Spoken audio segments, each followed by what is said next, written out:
La bona lletra, amb Vicent Usó.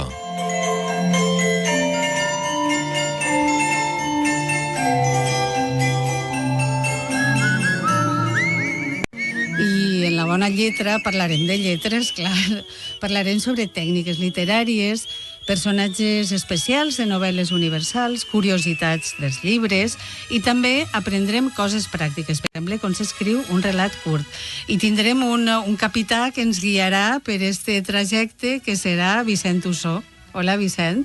Hola, què tal? Bon dia. Bon dia. Ell és escriptor i a més és professor de narrativa perquè fas un taller de narrativa en la UNED des de fa anys. 5 anys. I un parlarem a dir que amb molt d'èxit, així que molt benvingut. En esta secció també volem que els nostres oients siguin els protagonistes, anem a explicar-los que aspirem a que ens envien relats que escriguen ells, que siguin relats curtets d'un minut, que els hauran de llegir i els hauran d'enviar per WhatsApp i així els emetrem amb la seva veu. Vaig a donar-vos un número de telèfon, això és així com de fa 1000 anys dir un número de telèfon per la ràdio, però vinga, va, que l'anem a dir.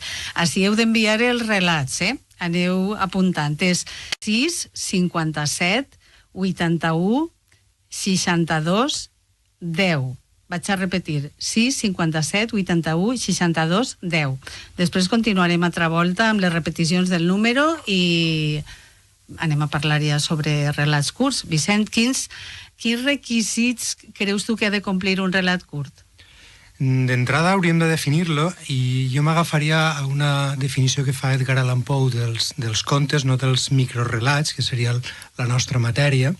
Ell diu que un conte és allò que es pot llegir d'una tirada, no? Per extensió, ell no coneixia encara els microrelats.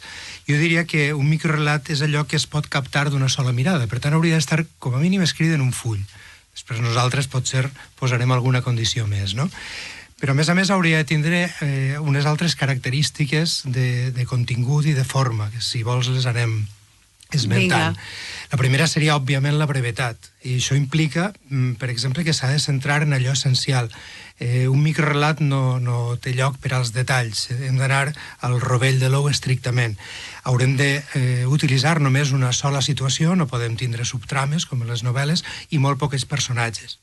Aquesta seria la primera característica. La segona és que hem d'explicar una història. Si no, estarem fent un aforisme, un haiku o el que siga. Però un microrelat ha d'explicar una història. Breu, suggerida, més que molt explicada, però l'ha d'explicar. Haurà de tindre un caràcter sorprenent, és a dir, allò que de primeres el lector es comença a imaginar-se, l'autor li haurà de donar la volta ràpidament, clar, no tenim espai, per a que el lector, diguem, canvie la seva perspectiva sobre allò que li estem explicant. I aquest canvi haurà de desembocar en un final de molta potència. El final ha de ser contundent. Pot ser irònic, pot ser cruel, pot ser enginyós, pot ser dur, pot ser el que vulguem. Però ha de ser sorprenent. Sorprenent i potent, i molt potent. Si no és potent, ens quedarem un poc en la sensació de que aquest esforç no ha valgut la pena, no? I l'última característica, no ho hem d'explicar tot. Hem de donar peu a que el lector complete la història amb els indicis que nosaltres li aportarem. Hem de dir que els oients que ens envien relats els regalarem llibres, que anem a regalar llibres així en este programa. Estaves comentant les característiques que ha de complir un relat curt. El principi és molt important, no? És que en un microrelat el principi és quasi tot, no? Clar, vull dir, és molt important. Jo el que sí que donaria és un consell als nostres oients per a que abans d'enviar-nos, diguem que l'apliquen. I és que una volta el tinguin escrit, que se'l relligen les vegades que calga i que li lleven totes aquelles paraules i totes aquelles expressions que no siguin imprescindibles. Això li farà guanyar contundència i això farà que el principi, diguem, incardine ràpidament amb el final i que tot tinga molta més intensitat. Què el pareix, Vicent, si posem un exemple d'un gran de relats i de la literatura en general, que és l'escriptor uruguaià Mario Benedetti? No és per a que ningú es tiri arrere escoltant-lo, sinó per posar un exemple del que seria un bon relat, curtíssim, perquè dura 30 pocs segons, no sé si arriba a 30, i després el comentem. Què el pareix? Perfecte. Vinga, Mario Benedetti. Su amor no era sencillo. Los detuvieron por atentado al pudor. Y nadie les creyó cuando el hombre y la mujer trataron de explicarse. En realidad su amor no era sencillo. Él padecía claustrofobia y ella agorafobia. Era solo por eso que fornicaban en los umbrales. 20 segons dura. És d'una entrevista que se li va fer a Mario Benedetti en 1997, que el pareix en 20 segons. Com es poden dir tantíssimes coses? En literatura una paraula ja diu moltes coses i Mario Benedetti és un mestre. I jo crec que és perfecte perquè exemplifica d'una manera fantàstica allò que m'estàs explicant. És molt breu, explica una història, té un caràcter sorprenent, té molta potència perquè ens explica una situació que no és de la vida, és de la vida quotidiana però no és habitual, i a més ho fa amb l'elegància i amb el sentit de l'humor tan propi de Benedetti, que és un mestre d'explicar les coses més abruptes d'una manera elegant i amb un sentit de l'humor extraordinaris.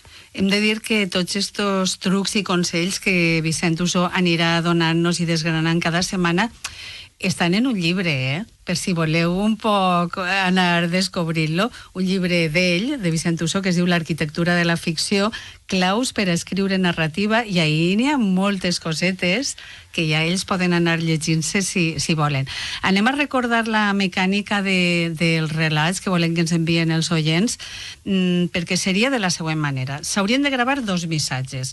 Un missatge diria el nom, diria jo soc Maria Josep, soc de tal població, l'edat, si vull dir-la, i el títol del meu relat. Això seria un missatge. I el segon missatge seria el relat llegit i nosaltres l'emetríem. Això seria un poc la mecànica de...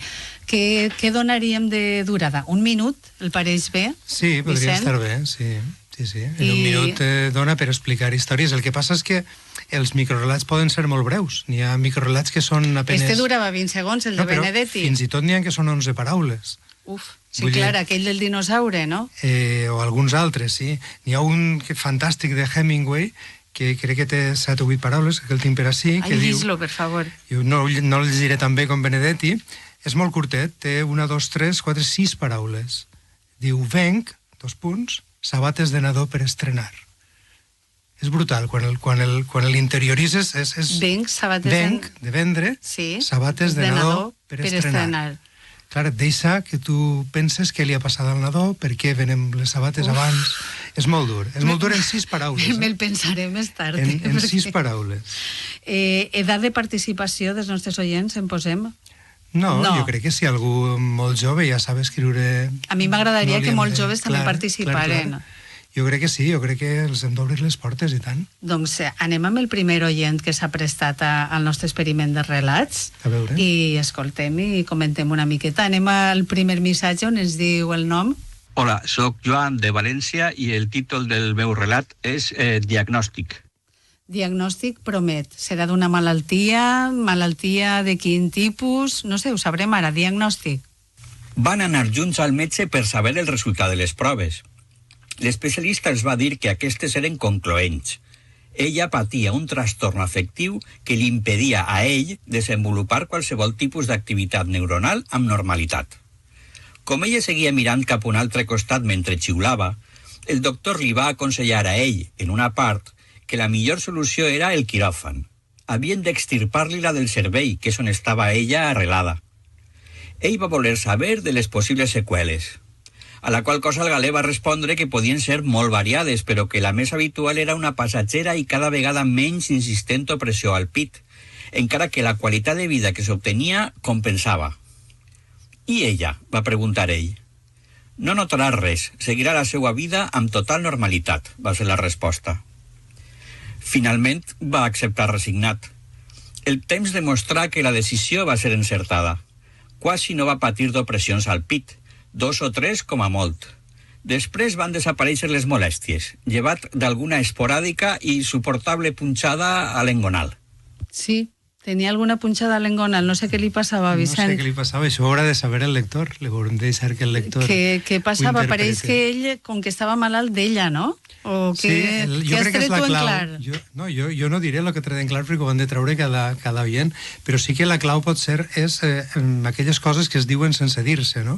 I que permeten que el lector es componga un món a partir de les indicacions, dels indicis del text. A mi m'ha interessat molt la gestió de la informació del text, és És a dir, és molt important, i especialment en tota la literatura narrativa és important, però especialment en un microrelat perquè tenim poc d'espai.